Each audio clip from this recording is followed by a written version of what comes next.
ఖచ్చితంగా మనం గట్టిగా ఉండాలి, కలిసి ఉండాలి. గట్టిగా ఉండాలి. వానికి మనం వాడు బెదిరేటట్టు ఉండాలి మనం.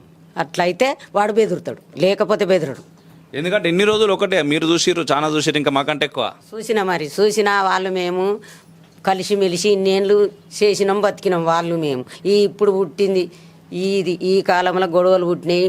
వాళ్ళంటే మేము పానం, వాళ్ళు ప్రేమలు చూపించుకున్నాము, దాకా బతికినాము. ఇప్పుడు పగోళ్ళు అయినరు వాళ్ళు మాకు. ఎందుకు అంత పగేందుకు? ఇన్ని సంవత్సరాలు కలిసి తిరిగిన తర్వాత, కలిసి చూసిన తర్వాత అంటే వాడు తెచ్చుకొని కోసుకొని బతికిండు, పిల్లలు చదువుకున్నాడు, జాగాలు కొనుక్కున్నాడు, 8 దినాలు సంసారం చేసిండు.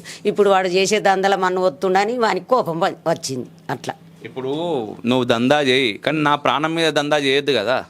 నీకెందుకురా? నా దందతోటి నేను బతుకుతున్నా, నా పిల్లలు చదువుకుంటున్నా. నీకెందుకు ఇంత ప్రేమ ఆవుల మీద?